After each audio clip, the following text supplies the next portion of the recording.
Señor Coronel John Marulanda, de la Reserva Activa, experto en seguridad. Muy buenos días. Doctor Londoño, muy buenos días. Un saludo cordial para usted, su equipo y su audiencia. Quiero hacerle una pregunta. Si la juzga indiscreta, pues no me la conteste. ¿Qué vamos a hacer? ¿Cuántas operaciones militares desarrolló usted? Usted que fue combatiente de 1000 batallas, sin empezar esa operación militar por actos de inteligencia para saber con quién se estaba enfrentando. ¿Cuántas operaciones hizo, mejor dicho, como diríamos cuando éramos niños, a la ciega? Yo creo que cero. En 30 años, en territorios tan complicados como Yacopí, o el Caquetá, o el Catatumbo, o la Guajira, ninguna operación militar seria, real, profesional, legal, se puede adelantar sin tener previamente informaciones de inteligencia que le permitan a uno conocer la situación de los tres elementos básicos para cualquier operación militar: enemigo, tiempo y terreno. Enemigo, tiempo y terreno. De manera que usted no hizo operaciones a la ciega.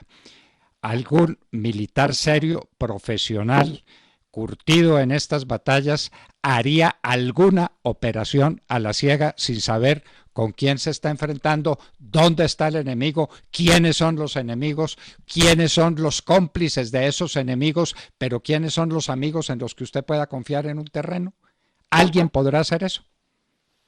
Pues no faltan los estúpidos que hagan esa cosa, pero los soldados profesionales, como son los soldados colombianos, saben que antes de planear cualquier operación, hay que tener la información de inteligencia básica para saber eso, no solamente enemigo, tiempo y terreno.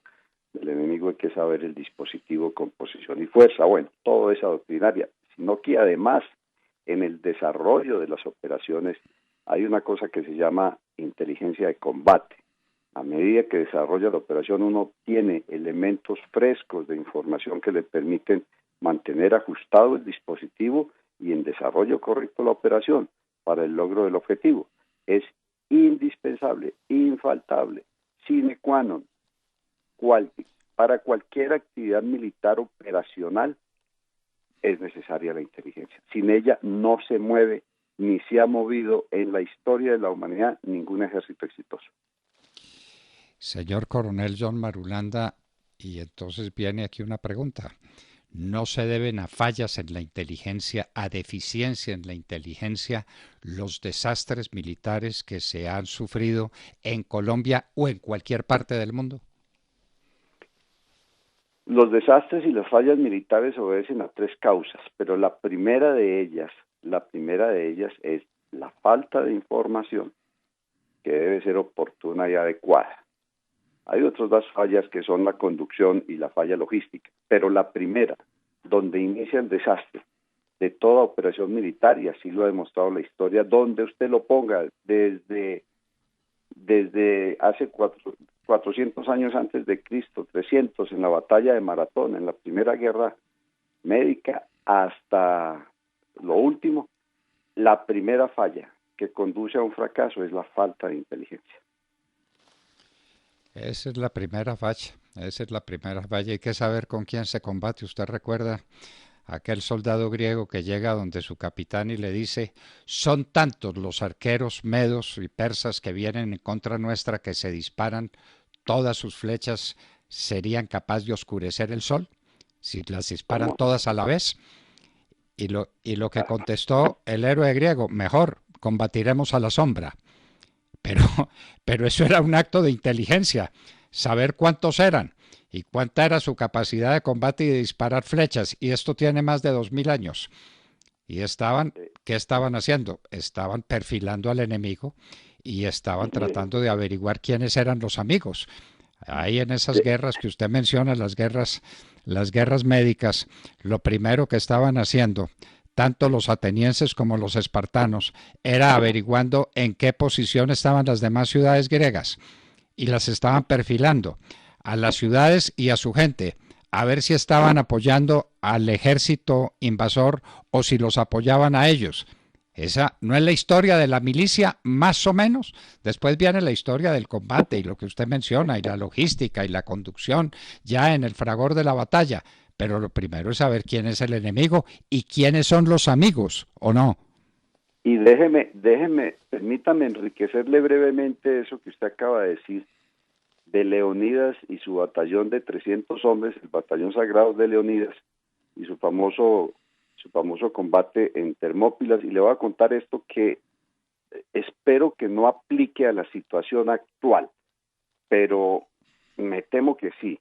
Leonidas fue básicamente derrotado en las Termópilas porque un hombre, un ateniense, no pudo ser incorporado al ejército, y en venganza fue y le dijo a los persas un camino secreto para poder llegar a esa garganta donde estaba pertrechado Leonidas, y fue así como, debido a la traición de este señor, cuyo nombre es Efialtes fue y traicionó, siendo él griego, infiltró la información para que los persas pudieran finalmente masacrar a Leonidas y sus hombres en este paso de las Termópilas. Desde Ah, entonces siempre han existido los efialtes. siempre han existido y por eso hay que hacerle perfiles a todo el mundo para saber quién es quién. De eso se trata la inteligencia. Entonces, ¿de qué nos estamos asombrando y de qué están acusando, señor coronel, a estos militares de inteligencia? Porque hicieron perfiles, porque estaban preguntando por el uno o por el otro. Yo no sé si preguntaron por mí, pues, o tal vez no necesitan preguntar por mí, porque todos los días digo lo que pienso, y digo lo que pienso como no solamente como amigo, sino como devoto de la causa del glorioso, para siempre glorioso Ejército Nacional. Y ese es un dato, y ese es un dato con el que tiene que contar la inteligencia. Esto no es de una gravedad excepcional para el corazón de las fuerzas militares de Colombia. Poner en evidencia y poner en la picota pública a quienes estaban cumpliendo su deber y los dicen con nombres y apellidos y los sacan y quiénes son. Eso no es algún efialtes que fue a contarle a la revista Semana quiénes eran los hombres de la inteligencia militar de Colombia. Pues mire, doctor Londoño, yo soy especialista en inteligencia, hice los cursos básicos, fui S2 de 3, 4 unidades tácticas operativas menores y mayores, fui miembro de la Brigada 20 de Inteligencia, manejé muchos asuntos de inteligencia. A mí me sorprende, en realidad, viendo el manual de inteligencia, viendo la práctica común de inteligencia, no solamente en mi país, en mi ejército, sino en muchos ejércitos que conozco, de países que aquí son muy respetados y muy queridos, que van desde Kiev, en Moscú, hasta Washington. Todas las agencias de inteligencia tienen lo que se conoce el archivo de quién es quién. Es un archivo en el cual rutinariamente, sin ninguna prevención o ninguna malintención o ningún interés dirigido, se registran aquellas personas que tienen alguna representatividad social. Ese archivo, el archivo de inteligencia, se divide en tres grandes subarchivos: quién es quién, fuentes y agencias, y organizaciones. En las organizaciones están todas las organizaciones, que van desde la Cruz Roja, quién es el representante de la Cruz Roja en la jurisdicción, cuántos miembros tiene, qué actividades recientes ha hecho. Eso es un conocimiento básico para poder cumplir la tarea de seguridad.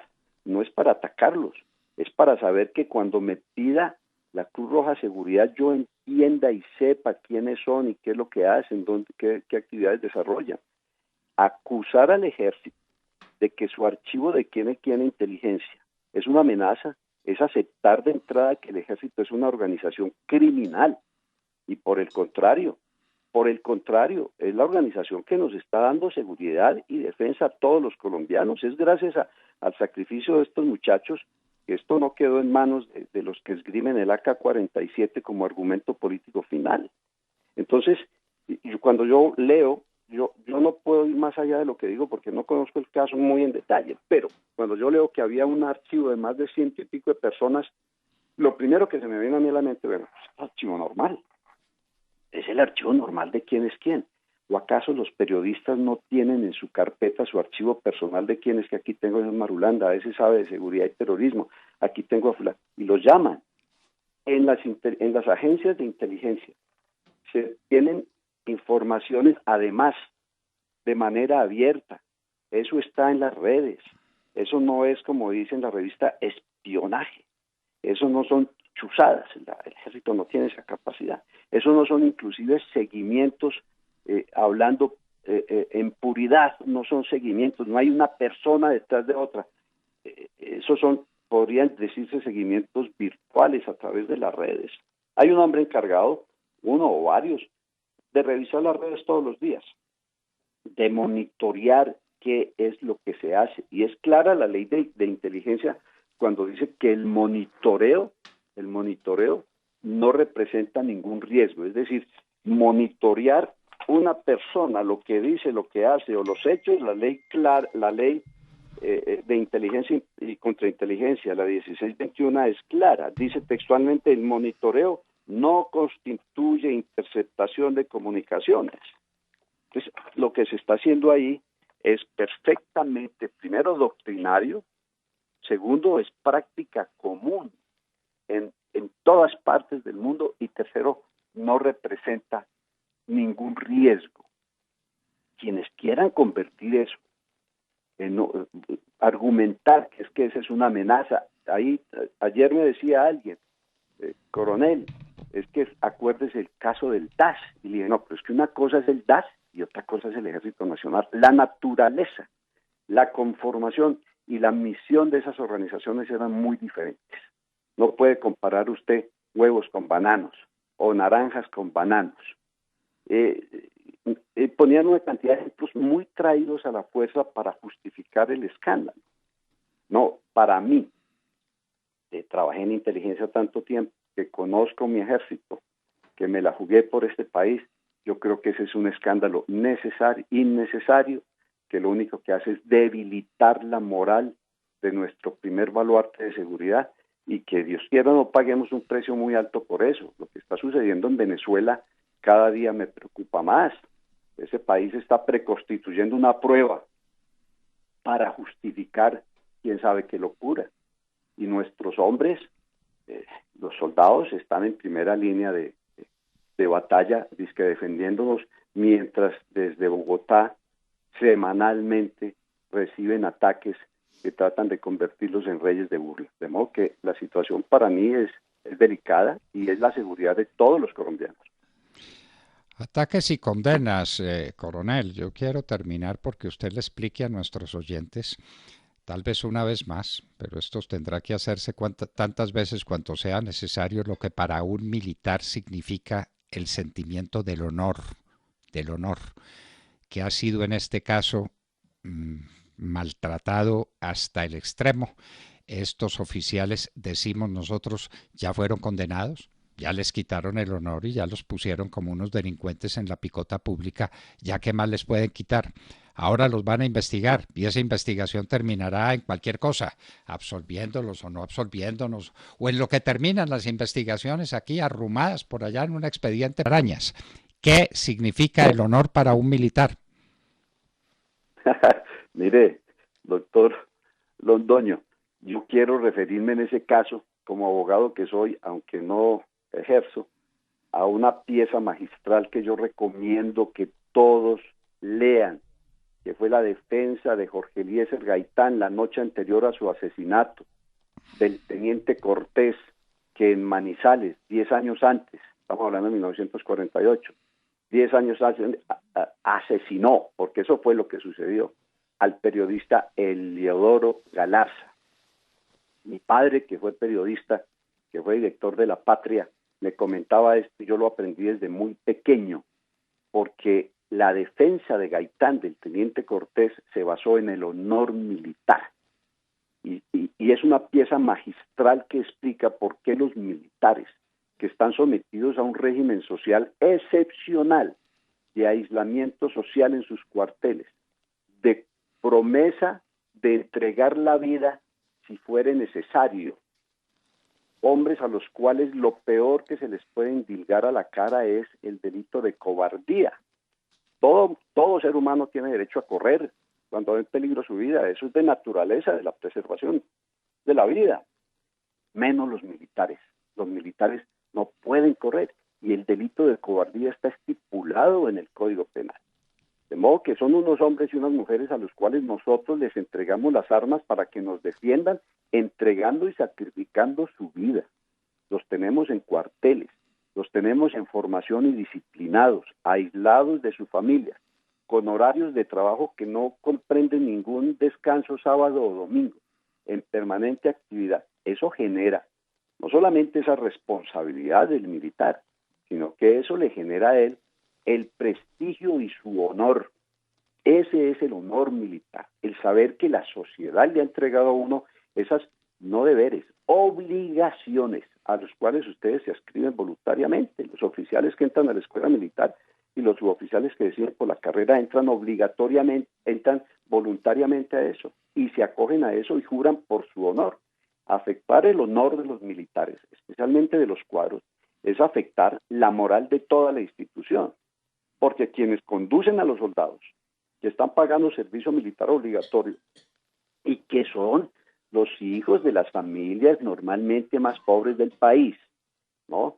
Hay casos excepcionales como su hijo que fue al ejército, pero la mayoría de hombres que están peleando son gente pobre y son conducidas por esos suboficiales y oficiales que tienen un juramento de honor. Que eso se haya venido deteriorando es sumamente grave, sumamente grave. En el momento, a la hora de nona, como dicen, en el momento de la verdad, entonces, ¿qué vamos a tener? Unos oficiales, unos cuadros, unos comandantes militares que digan, no vale la pena entregar mi vida por esto. ¿Y entonces qué? Tira el fusil, sale corriendo, se rinde, como se le rindieron a este subteniente hace 8 días, 30 vagabundos narcohelenos allá en el Cauca. Teniente, un subteniente, los siguió, los infiltró, los rodeó y les conminó rendición. Les leyó la proclama y les dijo, mire, están rodeados, sabemos que son tantos, ríndanse. Por supuesto, a esos 20, 15 muchachos y 5 muchachas del ELN, por supuesto, ellos de honor no entienden, ellos están en negocio de narcotráfico, y dijeron, no nos va a hacer, que nos vamos a matar, y se entregaron. Entre otras cosas, eso le da un mentis radical a ese artículo de ese periodista del New York Times que el año pasado generó tanta polémica, que decía que había una orden para matar. No existe tal orden para matar. Esa es una tergiversación maliciosa de las órdenes que había emitido el comandante del ejército, porque la primera resultado operacional que se busca es eso, lo que patentizó el ejército allá en el Cauca, la rendición de los otros combatientes. Pero Leonidas no se rindió. Leonidas murió con sus hombres y pasó a la historia. Leonidas tenía un honor militar, se debía a su pueblo, se debía a su sociedad, era su obligación y murió en eso. Entonces el honor militar es la esencia de toda esta carrera que es difícil, sacrificada, es una carrera con muchos problemas, es una carrera incomprendida. Finalmente, doctor Londoño, déjeme terminar con esto. Digan lo que digan, acusen lo que los acusen. La última encuesta Inbamer da una puntada tremenda a esto. El 86% de los colombianos tienen a su ejército como la institución de mejor imagen y mayor favorabilidad. No importa lo que digan semana a semana, reciclen escándalos. La gente entiende, la opinión pública no es tonta, se da cuenta que quienes acusan y señalan, apuntan su dedo al ejército, son bandidos, son malos, están sentados en el Congreso, ¿cómo le parece? El confeso asesino de 100 personas en Bojayá es ahora parlamentario, y sus compinches salen a acusar al ejército. La gente no es tonta. Ha sido uno de los récords más altos de favorabilidad del ejército en muchos años. Y desde hace 15 años viene siendo la institución de mayor confiabilidad en Colombia. frente a otros, como desafortunadamente el Congreso, desafortunadamente el aparato de justicia, que están hundidos en la confiabilidad del país. En eso estamos, y es una situación que pues hay que manejar con mucho tino, so pena de que caigamos en un problema más serio. Señor Coronel John Marulanda, hagamos votos porque esto no rebaje la condición moral, la condición de combatiente que tiene el soldado colombiano, y que esto no significa la ruina de la inteligencia en la que se fundan, en la que se basan todas las fuerzas militares y con las que se cumplen todas las operaciones militares. Usted lo dijo, solamente no recuerdo la palabra, o insensato, o torpe, o haría una operación militar sin que tuviera previos conocimientos de inteligencia sobre dónde está el enemigo, en qué posición está, qué respaldo tiene en el terreno donde está ubicado, y entonces después sí despliega a sus hombres y los conduce a la victoria o a la muerte.